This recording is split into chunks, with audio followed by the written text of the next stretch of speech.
Okay, so to get the ball rolling, as they say, I'm going to read off Heidegger's The Question Concerning Technology, although it's very important. A caveat, Heidegger was a serious Nazi. So whenever you read him, you need to have that in the back of your mind. He wasn't some kind of peripheral Nazi. No. He was deeply involved with the Nazi party. He was an ideological Nazi. And I even read this good analysis of Heidegger that in many ways he was a metaphysical anti-Semite, not just the kind of the run-of-the-mill anti-Semite in Germany during World War II. He was a legit anti-Semite. So he was a Nazi. So whenever we read him, we need to keep that in mind. Regardless, I personally think one of his best essays I've ever read is The Question Concerning Technology, which he does an analysis, a metaphysical analysis of technology.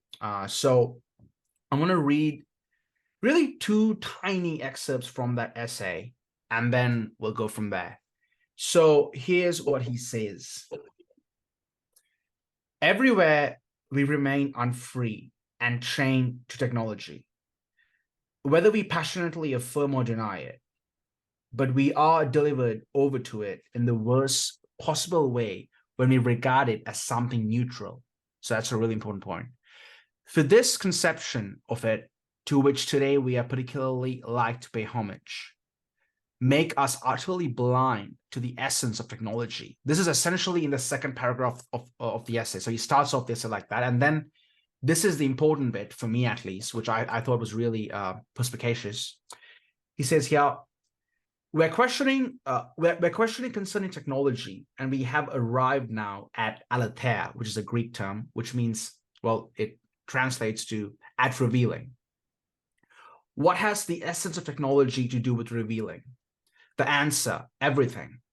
For every bringing forth is grounded in revealing. Bringing forth indeed gathers within itself the four modes of occasioning, causality, and the rules them throughout. So the four modes, he discusses this in his essay. We don't have to get to that, but the important bit is about revealing. Within its domain belong. Well, wait, what's that? He writes in such a weird way, man. It's so hard to read Heidegger. Within its domain belong and means as well as instrumentality. Okay, I don't know what the sentence means. Ignore that. Instrumentality is considered to be the fundamental characteristic of technology.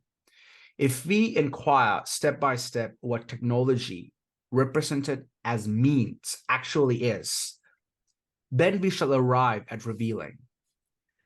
The possibility of all productive manufacturing lies in revealing. And now, this is perhaps the most important little excerpt. Technology is therefore no mere means. Technology is a way of revealing.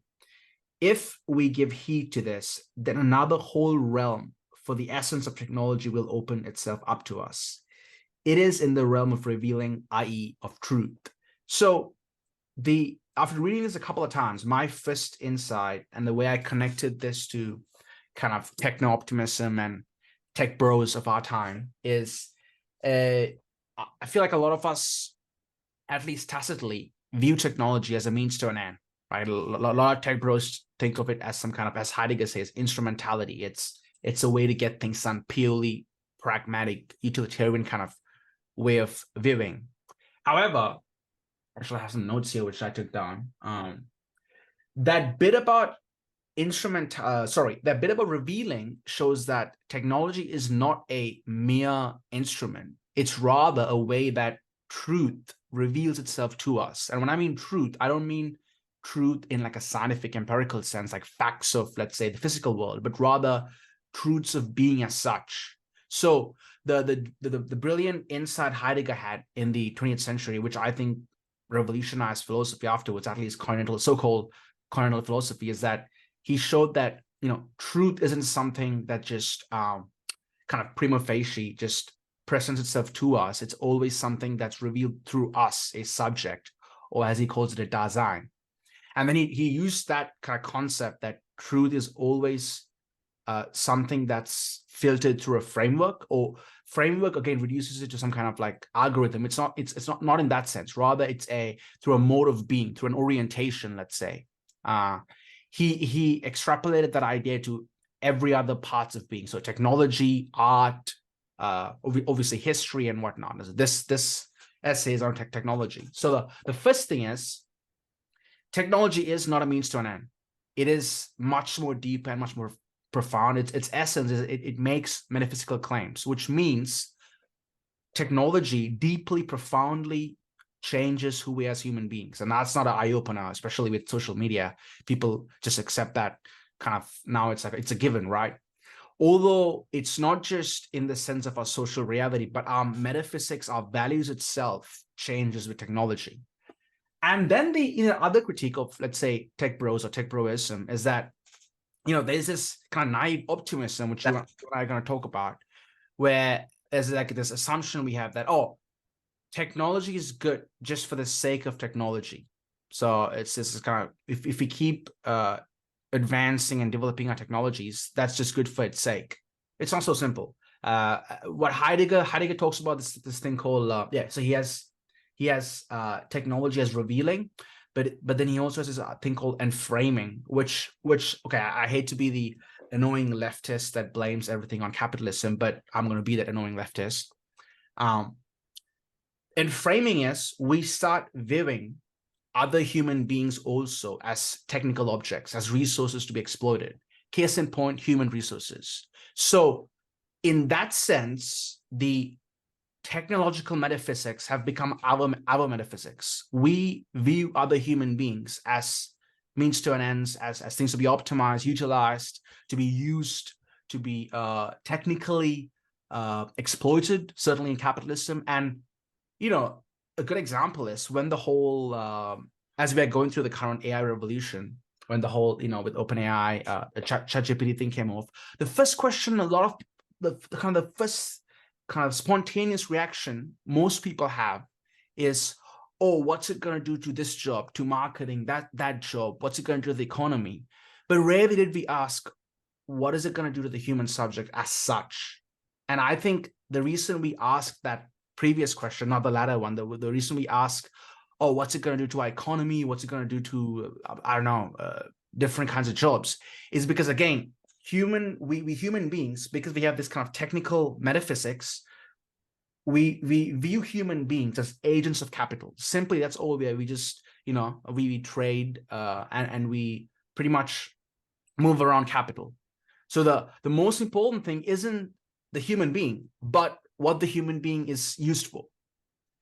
And that's my critique of tech bros, who kind of, they have this kind of like massive optimism where, technology will liberate us. It's typical, Tower of Babel from the Bible, right? Typically, it'll liberate us. It'll be a saving grace, and it's good just for its sake. And in many ways, the human being doesn't even matter. What matters is the technology as such.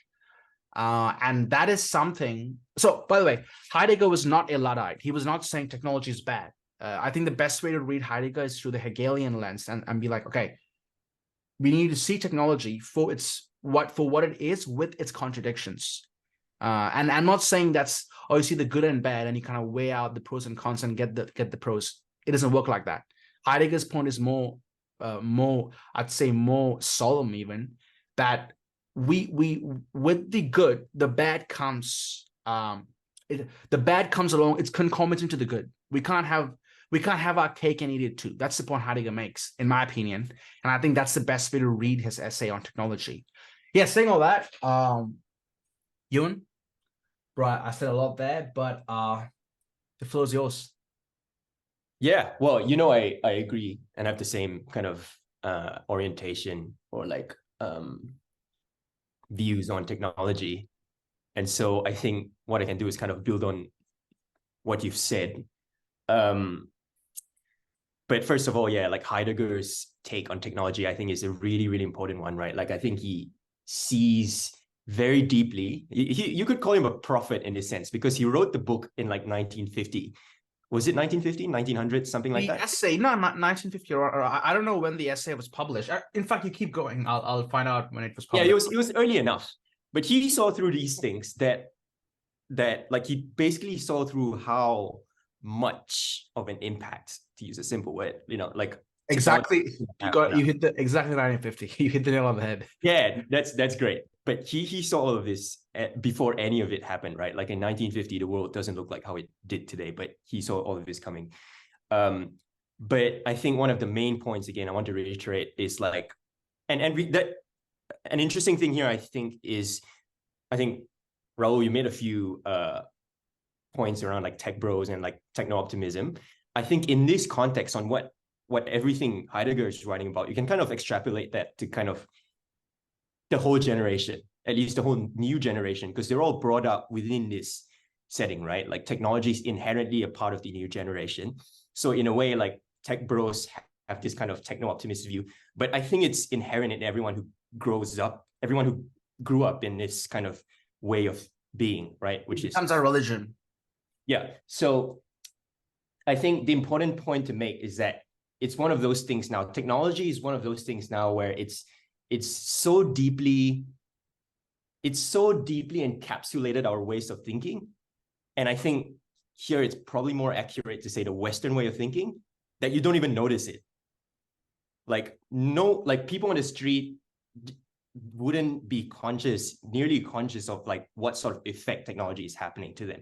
And I think that's kind of the real baseline idea we kind of trying to like expound on as well, right? Because as you mentioned, and like from Heidegger, technology is not morally neutral, right? And this is what most people think. Very important point. Right? It's not just tech bros, it's kind of most Gen Zs, even most parents, I'd say, although they have more of a conscious idea of like what life was like before technology. I think most people it's rather acceptable for lots of people nowadays to say technology is neutral and it's just a means to an end. But as you mentioned, like that's kind of missing like a lot of the point, right? Technology has a fundamental essence to it. There's a fundamental metaphysics to technology. And when you posit, when you think technology is just a means, you're kind of missing the deeper picture. And like, as you mentioned, one of the ways in which it's affecting us, like the essence is in terms of how we view people, right? Like we view people as resources, we view nature as resources. And in this sense, it's kind of like the critique of technology is somewhat similar to a critique of capitalism, right? As more people might be familiar with. And I think that's fine because like, if you think about it, I think like capitalism thrives on technology, right? Like in a capitalist society, what are you looking for? Like efficiency of production, something like that, right? Like absolutely, that's exactly it. Yeah. Yeah, if you want to excel as a company, as a producer, as a whatever, like what you're trying to do, you're trying to produce more efficiently, and basically technological innovation is kind of what drives it. And so I think you can't really divorce technology, a critique of technology and a critique of capitalism. So you can kind of treat everything we're discussing as kind of interchangeable in this respect. But that said, right, it's this very deep entrenched thing that we're trying to kind of expound on, and like we're trying to discuss the revelation that it's had, that everyone like kind of sees past nowadays. And I suppose the biggest threat, or the biggest kind of effect I see these days is, from my point of view, and then we can kind of launch into kind of a couple of different points because there's a lot out here as well. The biggest point of view, I think, is that people are, there's like the fundamental metaphysical idea behind technology is also a form of self-worship.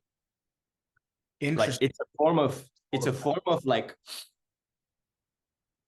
from a Nietzschean point of view, like the Nietzschean idea is like a revaluation of values, right? And so what technology is basically an attempt to create like a new order. It's an attempt to create a new order in which, human nature or man is mechanized in different ways. Let's say like you can impose a rational order on the way we do things and make it more efficient.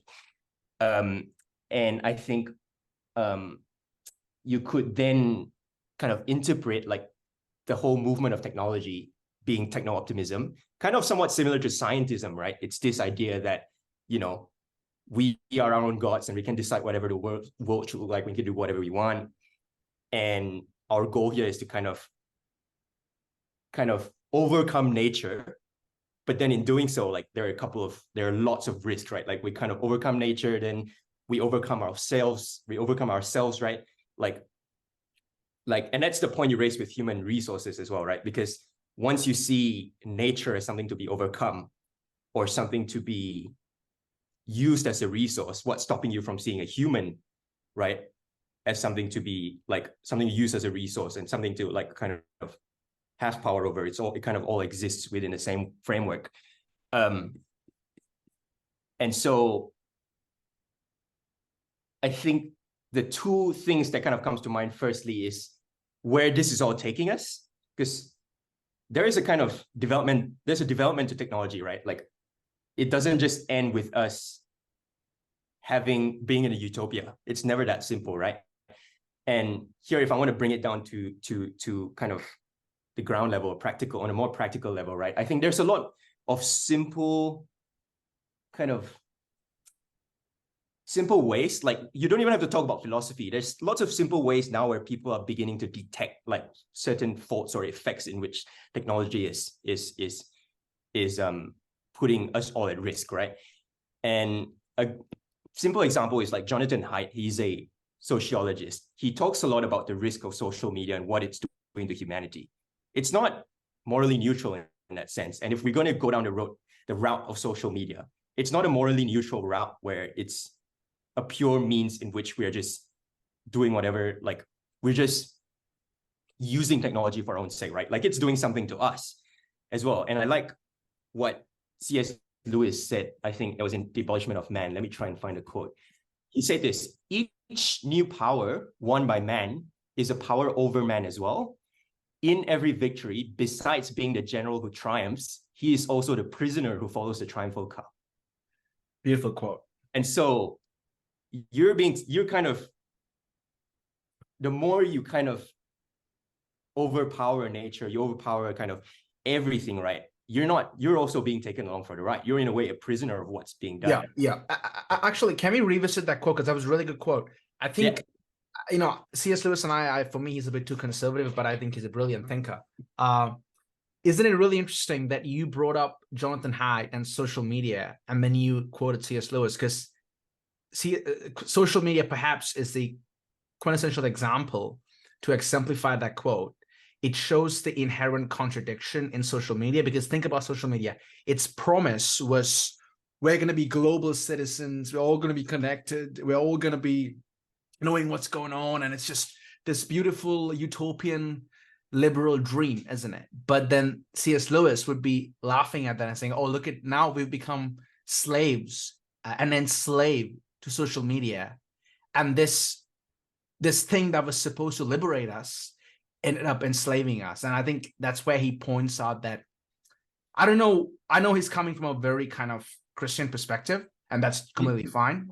I mean, so am I in many ways. But I think what's more perspicacious is that him pointing out the contradiction in what social media is. It's what it promised and what it became. No, 100%. And yeah, that's where I was going. So like, to finish my point, it's, where we're at now, technology has done something to us. It's not morally neutral by any means. And one of the ways that this is revealed is, there are lots of simple practical ways in which people are becoming more conscious. But also, I think it's quite clear that, going more and more further and more deeply down this path, it's not a utopia we're kind of ending up with. It's something weird. It's kind of, and there are lots of words that people use. They're quite interesting, right? Posthumanist society. Posthumanist. I think I like the word. I think Paul Kingsnorth as well. He used this word. Like we're all kind of entering into a hyper reality. Jean Baudrillard, hyper reality. Yeah. Like I really like that word, right? It's not like when you talk about utopia, that's kind of the thing that techno-optimists look at, right? They romanticize the idea of technology, they romanticize the idea of innovation and like overcoming nature and overcoming like human nature even, right? Like when I say human nature, I mean like the limitations, supposedly. But what that doesn't include is this whole, what's the way to put it? Yeah. I'm getting inklings of what I was going to mention. it's so weird to like juggle many thoughts. But Yeah, yeah, no, it basically, is. if I'll just finish it wherever I'm going to take it now, right? But it's like basically the fault of techno-optimism is this whole idea of you romanticizing the whole idea of changing the way people do things without seeing, and this was in the C.S. Lewis quote, right? That you become a prisoner of what becomes as well. It's like it kind of goes both ways. And I also had a couple more. So I think social media is a pretty common way in which the common person can easily detect like faults, right? Where this is all taking us. It's not a perfect thing by any means. And it might be even like immoral in many senses, right? And that's I think like a lot of Haid's research around social media is like social media is like, affecting us badly in many ways, which we never expected. Yeah, it's leading right? And to that's already a pretty simple kind of that's a good example, I think. And also this morning, I read a newsletter by a tech person, so a technologist, and I saw a few interesting like things on here, which is also like what people can easily perceive like to be dangers or risks, right? And firstly, this relates to what Heidegger mentioned, but what she wrote here, and this is much more simple language, I suppose, than what Heidegger would have written. But part of the problem with the lean startup mindset, lean startup meaning basically kind of the methodology around startups and tech, right? Is that it sees life and work as an optimization problem. The point is to help people live a good life, not just an efficient life. The goal is human flourishing, not convenience. The goal is a good future, not a technically advanced future. And so it's pretty like technologists and kind of everyday people are perceiving this. And this was written by Sari Azut. I think, I'm not sure you pronounce her name, but she's a technologist. And I'll put up her, is it a Substack or what is it? Yeah, Substack. I'll put up the Substack. And the second thing she wrote, also kind of in more simple words, it's like, I've lost a lot of faith in tech solutionism, the idea that most problems can be solved by technology. Why? Because most problems are people problems, not technology problems. I don't believe that's a very important point. We need to touch on that. That's a very important point. Yeah. I don't believe we are about to surrender to a robotic new dawn where an AI will replace McKinsey or your therapist. Why? Because a company doesn't hire McKinsey because they're better than the AI. They hire McKinsey because if something goes wrong, nobody will blame you for hiring McKinsey. Humans are complicated. And so on this level, you can kind of see as well, like lots of kind of tech solutionism, that's an interesting word, is misses the point that kind of that most problems are people problems. And even on this level, right, kind of the applied technological level, there are already gaps slash you could say problems, right? I would use for me the word I've been using recently, thanks to Tom McGavin, is contradictions. Human existence is ontologically, there's like this where we have built-in contradictions that we can't get away with or jettison out of our existence. Okay, I took down a lot of notes here when what you were saying. I want to get back to the self-worship point because that is something that I hadn't thought about much, and because pretty much everything you said I've kind of thought about, written on, and obviously I resonate with. But the self-worship bit isn't something I have thought about. And the reason I want to talk about that is I realized in my initial long monologue, I kind of missed a specific point I was going to make, which was that technology is not neutral, as we discussed, but also another misconception tech bros have is they think that all technology will do is that it'll just amplify who we already are. And that comes with a lot of assumptions and ideological presuppositions that we already know who we are, that human beings are static and that we have a specific nature of some kind. And secondly, that technology will just make quote unquote better versions of what human beings are. Whereas I would say if a lot of, I would certainly religion, but also philosophy, 20th century philosophy, history, and now more recent sociological and psychological research is showing us that no, human beings are malleable, not in a bad sense, nor in a good sense. We are malleable as such. And therefore, it's a mistake to assume that the human subject, even at an individual level, we can amplify who we are. That doesn't happen. Our social environment deeply affects us.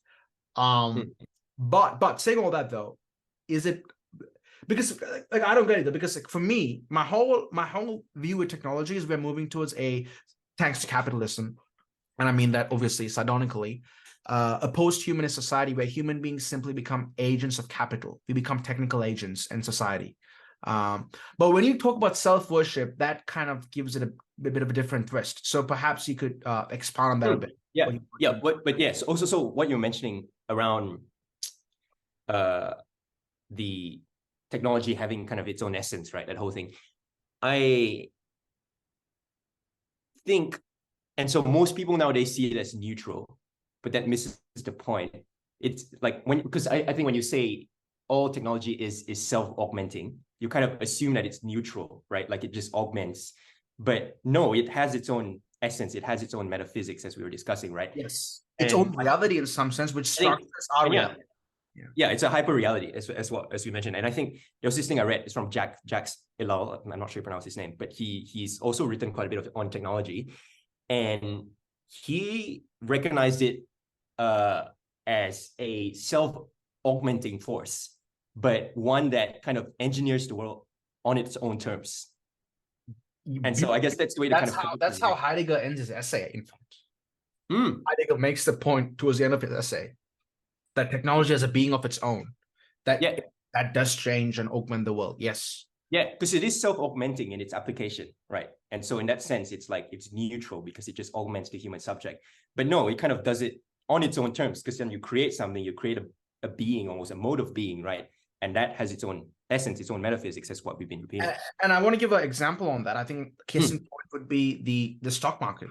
Majority of the stock market, it's not human beings. The actors in the stock market aren't human beings anymore. It's virtually robots. It's programmed machine softwares that are doing stock trading and whatnot. And yes, you could argue that the capital is by workers and by human beings, but regardless, the stock market now is a system with its own metaphysics, with its own reality, and human beings are becoming unnecessary for it. We're becoming Actually, so before we get into the self-worship bit, I think it's important to kind of get into what we mean really when we think about the essence or metaphysics of technology, right? Because I think we've said this many times, but it's not, I think it's not, we can make it clearer like what that actually means. And so kind of self-worship, if I were to talk about the arc, I would kind of think about it more to like towards the end. Like self-worship is kind of where we're leading ourselves to. But even right now, what we're participating is in like this whole hyper reality that we live in it's got its own metaphysics, it's got its own essence. And what that means, right? I think the example, Rahul, you mentioned earlier was that we start to see people as resources, right? But that's kind of one way to look at it. Well, okay, to really, really break this down, because I know that you and I tend to get very abstract in our thinking, is metaphysics, in a very pragmatic way of putting it, is it's simply telling us an ought. That means, what are we supposed to do? Now, of course, if you go to Aristotelian metaphysics, you could look for the metaphysics or the essence of a tree. What's a tree? Is there a Platonic tree somewhere? Let's forget about all of that for a moment, and let's just simply think at a social level. Metaphysics is an ought. So what are we supposed to do with our given reality? And connecting that, in my view, connecting that to human resources would be, okay, the metaphysical sort of injunction, or what we're told to do, is to take these human agents and use them to, I don't know, maximize profit or maximize productivity, optimize, or be more efficient. So that is kind of the metaphysical injunction or ideological injunction that is metaphysical after all. And that's the kind of the way I view the metaphysics of technology, although, and I want to kind of put this caveat here.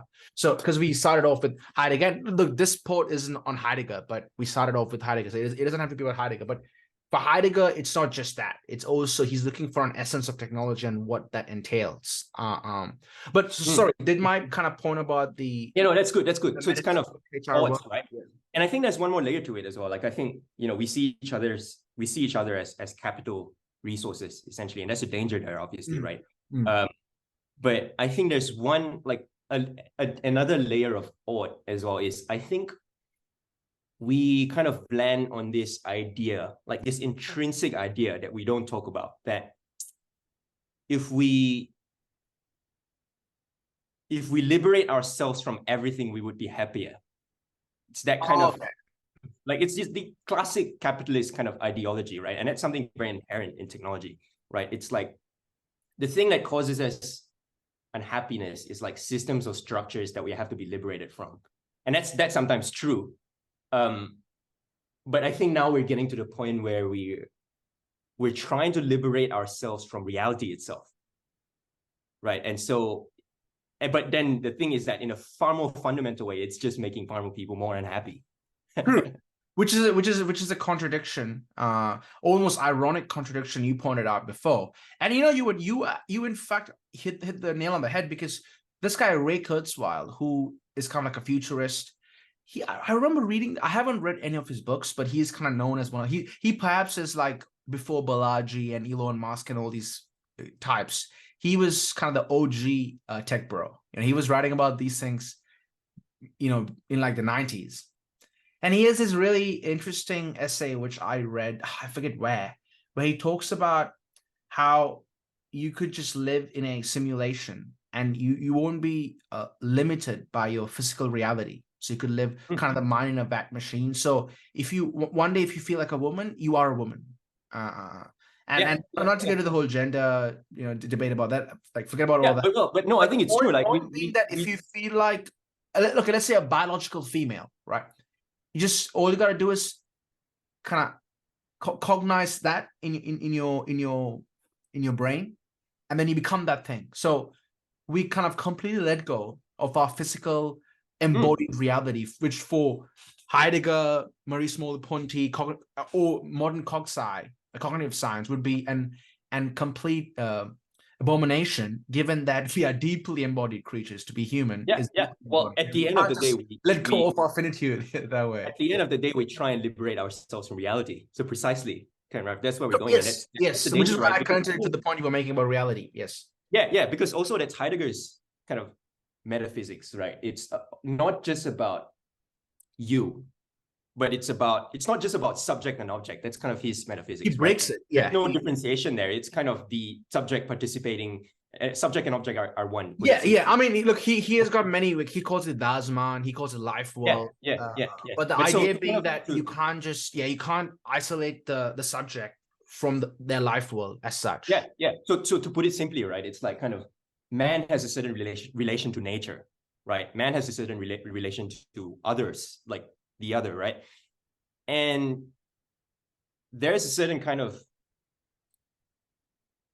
without going into what that should look like, I think what technology does is it comes in and imposes a certain view on that, right?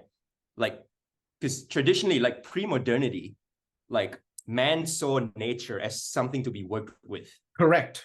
Like man saw fellow man as like something to be treasured, as friends. Yeah. Right? In fact, like, the kind of what technology does, what the whole technological worldview does, this is again discussing its essence, is firstly kind of nature is seen as something to be used as a resource, right? / nature is to be overpowered, right? And overpowered means used, right? It's kind of the same thing. And the danger is that the same thing is applied to man, right? Like man becomes human resources, as you say. It's something to be used. And so in that sense, you can kind of see how technology is not neutral. It imposes a worldview. That's the essence. Yep. I mean, also on your point on pre-modernity, the Hegelian point there would be in pre-modern society, and obviously I'm not a historian, but from what I've read, it's not even that individuals saw other individuals as that's someone that I'm related to. No. They saw their subjectivity in them, as in I am you as much as you are me. Yeah. Oh no. Oh yeah. No. But I'll give it a technological spin, right? It's not like, Because nowadays, what's the phenomena we call the social phenomena? Everything is kind of networking, right? Yes. Oh my God, dude, you read my mind again. I was just but like when you speak to other people, you're like, what's the career gain here? Correct. Like a friend, I hate the term networking. It's a terrible term. It's just even something as intimate as friendship becomes something where I need to get something from that person for me to rise in the social hierarchy or whatnot. Exactly. So that's the imposition of technology, right? Like if you sorry. You, I interrupted you. Can you say that, make that point again a bit more, like flesh it out a bit more? Because I feel like you were making a really good point, and I got excited and I interrupted. So no, that's all right. Flesh it out again clearly so people get what you're saying. It's really it happens between us. But yeah, so technology has an essence, right? And two clear examples where I can see it playing out, and I think which Heidegger touched on in the book as well, is like nature and fellow man, right? So we used to see nature as something to work with. We used to see men and women as friends, right? Friendships to be cultivated. We kind of saw everything on equal ground. But then when the capitalistic / technological ideas started playing in the picture, then that started twisting our worldview, right? It started twisting our relation to the things around us. And as Heidegger's metaphysics goes, and which I actually, like, I personally agree with, like, man is not just an individual, right, that uses things. No, like, it's not just subject and the relation to the object, like, being separate in any way, right? In the subject very much participates in the object in a very, like, you can't separate them in a very inseparable way. And so when technology comes in and twists certain views, you know, it affects the human, it affects the mind to an understated degree. And that's why I think these days, right, it's something that so heavily encapsulates everyone's thinking that you're not even conscious of it. I mean, it changes you. It makes you something that's not even human. Yes. Like nowadays, like, meeting someone for purely for career gain is normal, whereas it wasn't 50 years ago. And that's what technology has done to us. And like, using nature is normal to us, right? Yeah, I mean, like, not using, even exploiting. We commoditize nature. But if you tell that to like an indigenous, you know, someone in this, I don't know, 1300s, that would sound even our own Aboriginal people in Australia. Like, I mean, I'm sure, obviously, don't get me wrong, I'm not making that. I hate to make the racist argument, oh, they're primitive, native, one with nature. None of that nonsense. But if you speak to, let's say, it doesn't even have to be, like, leave aside the Aboriginal people, because I hate that argument, you know, noble savage, it's very racist. But if you do, like, let's say, an anthropological study and explore these communities, certainly they don't have this concept of exploiting nature or seeing nature as a resource. For them, nature was very much alive, and it was a part of them as much as they were a part of it. Precisely. And that's one of the things, right? Because now the danger, I think, is a kind of a metaphysical problem. Like, it's a kind of a spiritual crisis, right? As you would call it. That is, we're losing our relation to everything around us, right? We start to see nature as something to be used. We start to see humans as something to be used. And there's something that you lose there. And I think that's where kind of my whole idea around self-worship comes in, because that's a position of pride, right? That's to say that, you know, kind of my imperative here is to have power over everything. It's to kind of reinvent, like, impose a new order and everything. It becomes a Hobbesian nightmare, you know. It's just And I think, like, and that's probably the Christian worldview in me speaking, as opposed to the Nietzschean, because the Nietzschean ideals will be like, no, let's reinvent the way things are done. But I don't think that's possible in many ways. And that's why I kind of refer to C.S. Lewis, because, like, in the Abolition of Man. Abolition of Man. My favorite Lewis book. He basically writes precisely about this subject, right? Which is, like, the Nietzschean ideal kind of falls on its own head, because you can't revalue values using the values themselves, right? And so there's a lot to be expounded. I have a slight disagreement there, but we don't have to get to that. I have a slight philosophical debate there, but it doesn't matter. We can do that another time. But like the whole danger there is one of pride, right? And I think putting aside the Nietzschean idea, which I think there's some problems there, I think if you look at it from a Christian point of view, it's like pride goes before a fall, to put it most simply. Yeah. And also to cover a bit of what Lewis prophesied in the Abolition of Man book is, if we keep on trying to go down this path of like gaining power over everything, we gain power over nature, we can extract everything as resources, we start doing the same to other people, and eventually we start doing the thing to human nature itself, right? And there's the whole kind of thing around he prophesies this endpoint to be kind of the eugenic event, right? The event at which basically man takes on the position of God as a creator. Yeah. And you know, connecting that to a bit of what Heidegger is talking about here, that's sort of what he means by end framing. And the grand irony of all of that was Heidegger was a big old Nazi, and the Jews were they were enframed. They were just used things to be powered, to exploited and used upon. And certainly, you know, even the Nazi ideal has an element of self-worship, but for them it's more they worship a system. They worship the organic unity or the whole of being, which for me is a fascistic idea. So as you were expounding on the self-worship bit, I was trying to figure out how can I juxtapose this with kind of my thesis, which is the posthumanist idea that we're becoming something that is not human. The future of humanity is going to be without human beings, so to speak.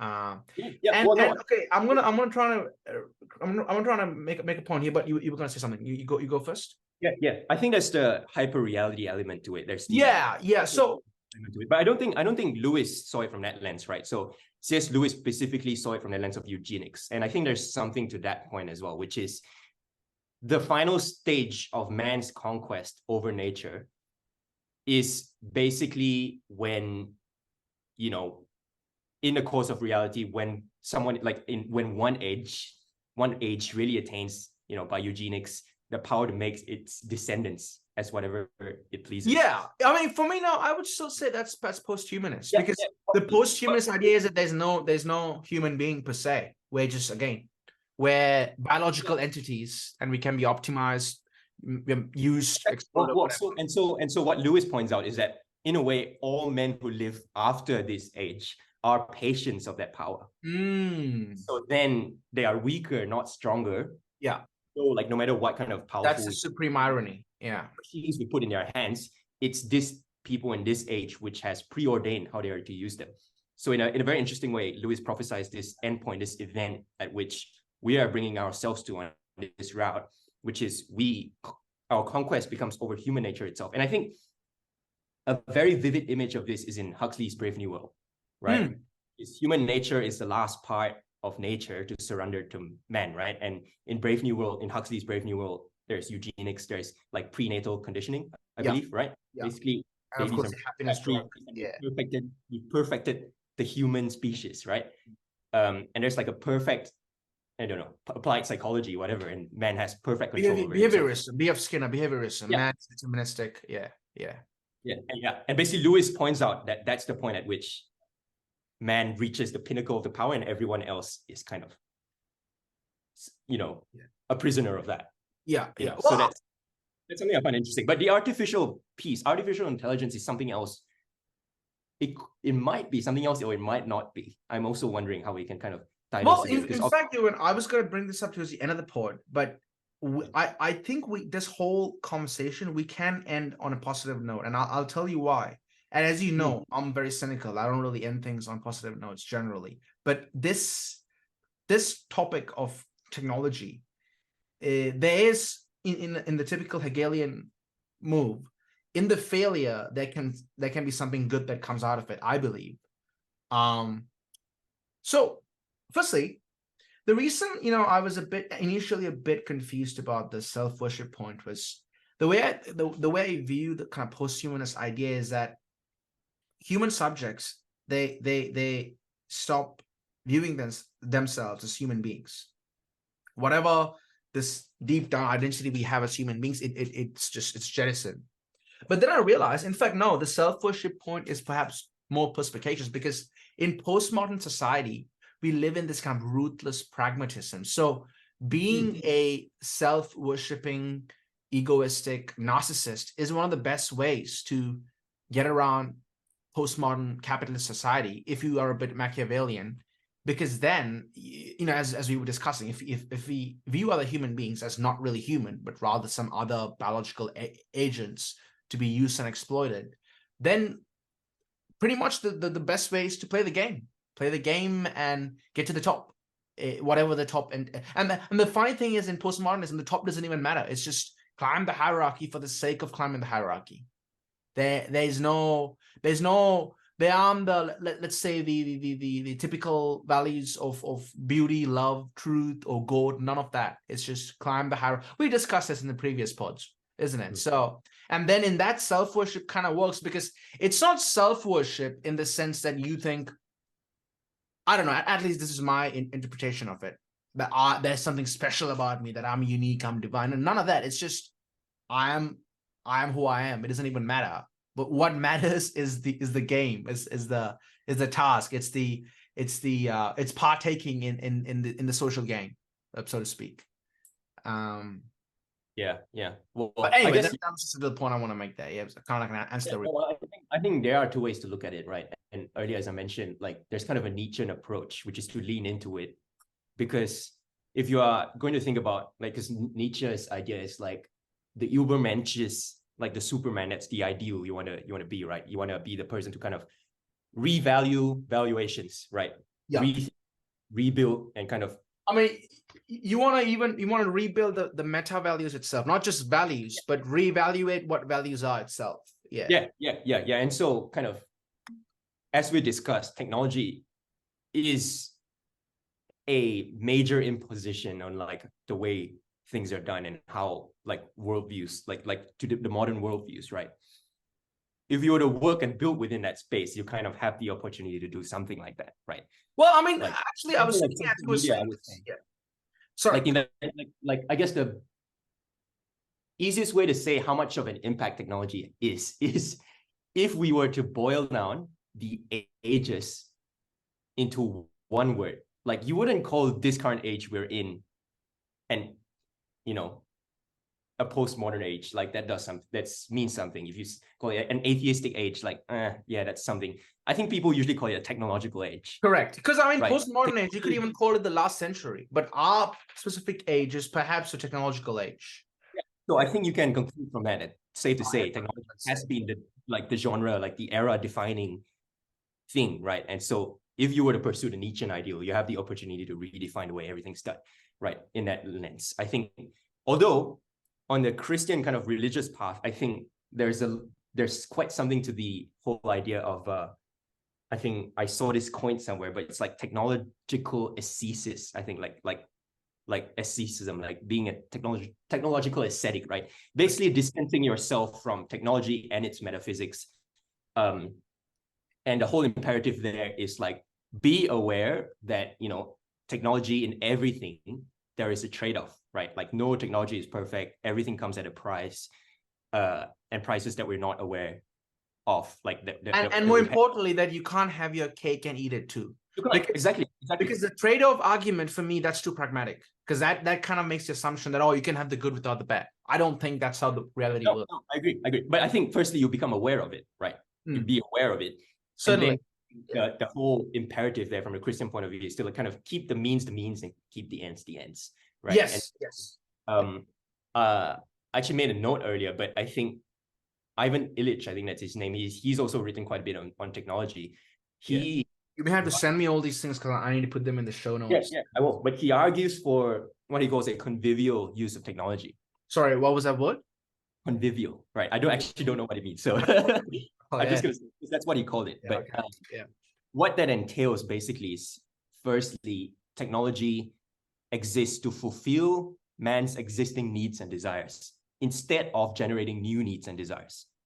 And so technology, capitalism, you can kind of like that's when you place the means as means and ends as ends, I think. The other point's quite simple: increases man's freedom, independence, enhances welfare, physical and mental. Okay. Now here's where my cynical side is coming out. As a Zizekian Lacanian, I don't know if that's possible. This is where I become very cynical. I don't know if it's possible for us to purely use technology as something that as a tool, which is how most of us think it was used, as a pure tool that fulfills our desires. Because firstly, I don't think human desire can ever be fulfilled. We are desiring beings, and for me here, Lacan he is a prophet. He gets it. He gets it precisely, which again is the problem. Which the problem is that our desires are unfulfillable. Therefore, the technological metaphysics, or whatever you may call it, can exploit those desires. And and for me though, I don't know, as far as I can say, my only way to approach this is to take on that contradiction. It's not to try and take the good without the bad, because that, as C.S. Lewis points out, would make things worse. Is to take on the contradiction. And of course, that doesn't mean succumbing and giving into the bad. I'm not saying, oh, go and become a porn addict in, I don't know, Mark Zuckerberg's meta world and just like that. I don't mean that. I mean, as you said, first be aware of it. And then the only solution I see is through critique, through perpetual critique, through working through the contradictions and doing all these things, which some people who are a bit more intellectual might find silly, things like, social media detoxes, digital minimalism. Those are good things. We should not sneer at them and kind of look down upon them, because that's that's our life world. We don't play the Buddhist game or the quasi-Buddhist game where everything's a cosmic phenomena, detaches. No. For me, it's partake in the contradictions and work through them, which is hard, which is difficult work. Right. That's a good point. But also, I guess from a psychoanalytical point of view, it's like desire is everything. Kind of desire is fundamental, right? Because we're lacking beings. That's an interesting one. But I think very much there are kind of different levels to it. And where my mind goes with that is like to go back to kind of the whole essence of technology, right? I think one of the major, I'd say even its driving force is that within technology itself, its essence, it's not just that you're engineering tools, but you're engineering desires. Certainly, because it reveals. It reveals, you're kind of, and that's a very deliberate thing, right? And that's the whole concept of, that's not concept, the whole driving force of capitalism and social engineering, or propaganda, right? I mean, social engineering, ideology. It's also kind of how people like Balaji, they talk about the network state, where in the network state we can create it where it's not top-down planning, but it's bottom-up planning. But nonetheless, there still is an ideology that tells people what to do, which communities. But it's that's technology. Right? Certainly. He's like a big around technology. It's like that to me. That is technology, and something interesting. As I mean, I'm kind of your line of thought there. I'm sorry for interrupting it or breaking a line of thought. So techne, here's where I really like Heidegger, because he plays these. He's brilliant. Like his knowledge on language is unbelievable. Techne in ancient Greek was also used for art. So art was referred to as techne, and art is perhaps one of the, perhaps the typical example of something that reveals, right? Art reveals to us. It reveals new realities. It reveals truths. So what's really interesting is that word techne that was used for art historically, especially in ancient Greece, is now used for technical tools, for technology.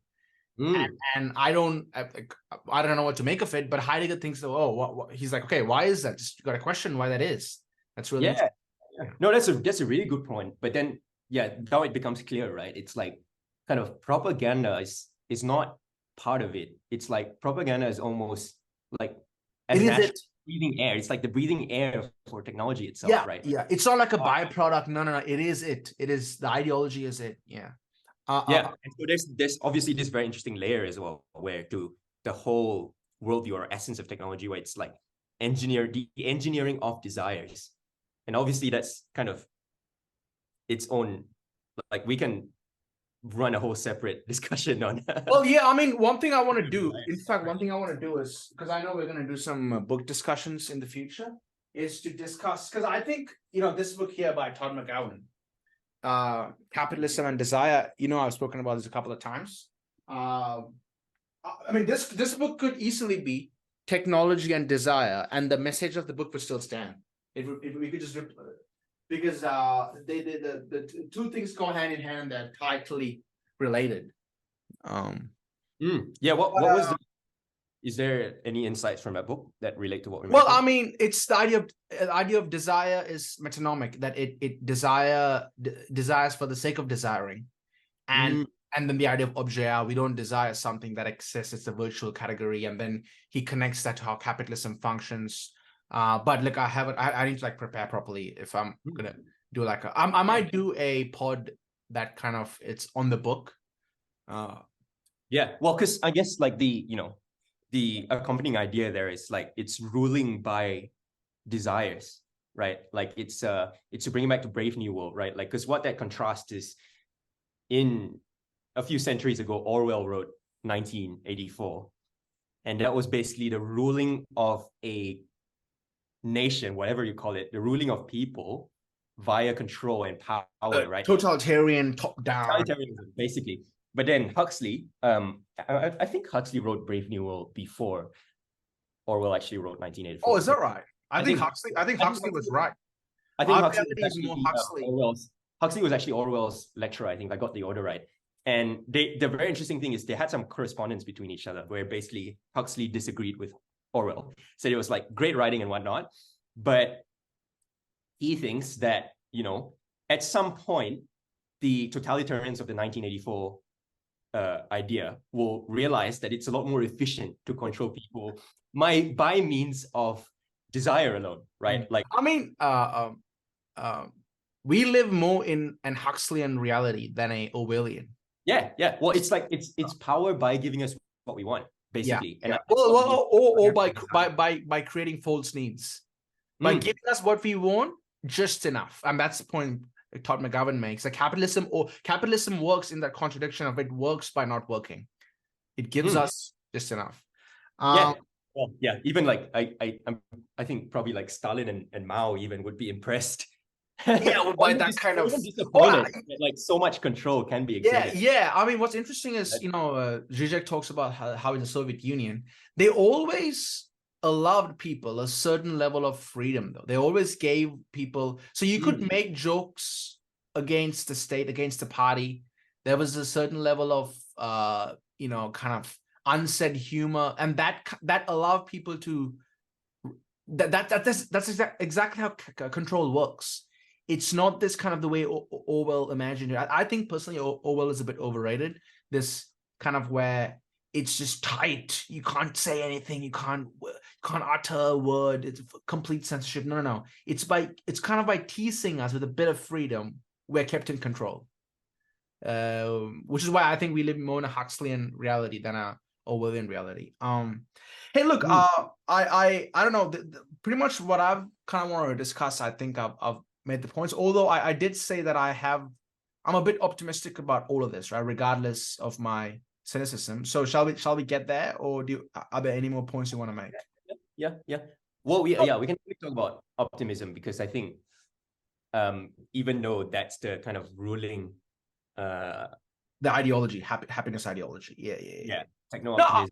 Technology is going to save the world. Like what Dostoevsky wrote, beauty will save the world. I think the modern consensus is something more like technology will save the world. Yeah. Which obviously for me, I side with beauty over technology. Okay. I don't even know if this is optimistic. All I'm saying is this: the way I view in the failure, there'll be something good that comes out of it. Is, in fact, this is interestingly the pod I did with Dr. Grace Tapi, the Lacanian psychoanalyst. She kind of put this thought in my head, but before that, also I've been thinking about this a bit. I think, given the fact that technology is doing what it's doing to us, it's kind of taking us towards this hyper reality or post-humanist reality. people are starting to have these kinds of conversations. And I know this is like a very cliche thing to say, but people are starting to question, what is the human subject? People are delving more into metaphysics and philosophy. And if you think about it, Stephen Hawking he said that philosophy is dead. For me now, philosophy is revivifying, because first of all, we are seeing the drawbacks in science with quantum theory, all the interpretations. Artificial intelligence, people are questioning. So exactly, and AI is for me the epitome of where it concludes. Where with AI now is where philosophy, certainly religion, philosophy, religion, and religion not at this kind of fundamentalist, naive way, but deep Platonic, Neoplatonic, that sense of religion, or mysticism, whatnot. Because we're starting to ask questions about what is the human subject, what's our relationship to reality, what is reality as such, and therefore that's why I believe with the failures of our society, it creates way for potential successes, but not successes, or not good in the techno-optimist sense, where it's going to move towards some kind of synthesis and everything's going to work out. No. The best way to approach this is to take the contradictions on and critique them and work through them individually, do the hard work. It's certainly true, because we're critiquing technology while using technology. Yeah, I mean, look at this is the ultimate irony, right? This is the ultimate irony, isn't it? Yeah. And we'll go one step further. You and I both are tech bros. We work in tech. You are a Web3. You work for a Web3 accelerator, which is the forefront of technology. I'm a software engineer, so there's absolutely this is a good example of that. We're actually full on tech bros. Like, I mean, so it's not the problem with tech bros is, I would say, tech broism. It's the ideology, and it's not that you can step outside of ideology, but the problem is this kind of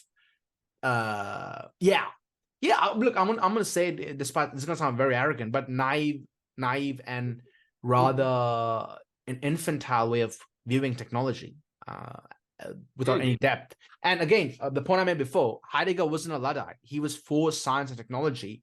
He makes the point, in fact, towards the end of the essay, that but we need to start asking these questions about what is technology and what's its relationship to us as human subjects. And then again, what are human subjects? And I think AI is allowing us to really have those conversations, which is why AI is an interdisciplinary field, So for me, that's kind of where the bit of the optimism comes in, although I'm very careful when it comes to optimism, because again, it's the prevalent ideology of our day. So I'd rather be cynical than pessimistic. No, I think you're right. And that's a very important thing to make clear, right? It's like Heidegger wasn't against technology, right? It's like Heidegger, I think you could say Heidegger was against the mode of being that kind of encompassed technologies. Like, kind of, let's be aware of that. But it's what Heidegger is not saying is like, do away with technology, become an ascetic, right? And just live in a Although he kind of was like an ascetic, he lived in a hut most of his life.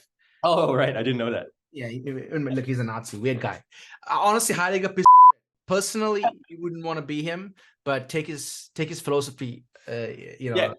But yeah, obviously, I think there is reason to be optimistic, right? Like, as you say, and even from what we're doing now, this is enabled by technology, right? Like the fact that you and I can have this conversation like remotely, and that we can put it up and we can, like, it's scalable, right? Like, people can watch it from wherever they want and whenever, right? That's something, right? That's not something that we could do. We talk a lot. We might romanticize pre-modernity and like this and that. Right. I romanticize certain parts of it, but if you ask me what's the best time to be alive, it's now. Yeah. I agree. And so, like, right now we're a lot more technologically enabled than we were before. We have we have machines everywhere we look, right? We can do a lot more than we once did. And that gives a lot of like power in terms of ideas such as this, right? Like, it means that we can discuss ideas such as this and like have much more reach, and other people can discuss ideas like this and have much more reach. And so, like, that's the reason to be optimistic within the information age, I suppose. Okay, Euwyn, I think you misunderstood me there. My point wasn't even the functionalist pragmatic point. That is true. That I agree with you, certainly. But mine was more, I was still working on the level of the metaphysics of technology. So given we're doing this metaphysical analysis and we've technologies revealed these things to us about being as such. What I'm saying is, because technology does that, that allows us to, okay, I'll put it this way. Let's say all of these tools, modern technology, whatever, the Zoom, all these things weren't there, they didn't exist, but technology, the metaphysics of technology was still there. That's a bad way of putting it. What I'm trying to say is, it's not I'm not trying to make it's not the instances, or it's not this mic or Zoom or the internet or whatnot. What I'm saying is, what technology reveals metaphysically, that itself allows us to have a conversation about what the human subject is. Well, you could say it's kind of like Christianity. Technology allows itself to be questioned and doubted. Yes. Yeah. Oh, yes. In fact, yes. The Nietzschean point. That's the Nietzschean point about Christianity. Yeah. So, like, it allows. So that's kind of the point I'm trying to make. I mean, of course, these things are great, but by what technology reveals, we start having these questions on being as such, ontological questions. But nah, man, yeah. And that's, I think I kind of exhausted everything I had to say. Anything else you want to add? I think I got the main points too. But like, I always find it interesting. Like, even a line of thought that my mind's heading to right now is, you know, even though we're so much more technologically enabled now, we can do a lot more. We've got power. It's all, you know, an interesting, questionable sort of power, right? Perhaps is a good way to kind of conclude. And I think there's a certain element to human existence that's, I haven't quite figured this out, but it's the element of purity, right? Like with the purity of being human, the purity of engaging with nature, there's a purity of engaging with fellow humans. And somehow technology defiles that. And we've already discussed how that looks like, right? But I do wonder if there's a kind of, you know, ideal state between, an ideal relation between man, nature, and you know, other people, in which technology can be a part of the picture. That's probably one of the crucial questions that we have to ask, right, these days. But it's not one that I have, you know, a proper answer to. It's like there are many different ways to approach it, and it's kind of like, I don't know, do you want to lean into it? You know, do you want to become a techno-futurist and like reinvent how everyone does things? There's something there. Do you want to become, you know, a primitive, you know, like retreat into nature and like, you know, like, yeah, like the cultivate your, like a lot of like, like there's also something there. So yeah, the anarcho-primitivist. I'm not a fan of it either. Yeah. Well, I mean, I guess we both want to conclude by do what Heidegger did and ask the question concerning technology. Yeah, and let the answer be let your answer be a truth for you, as Kierkegaard would say. Yes, and make it a truth that shakes you, you know, because the Kierkegaardian truths are always the kind of truths that uproot you, and that's important.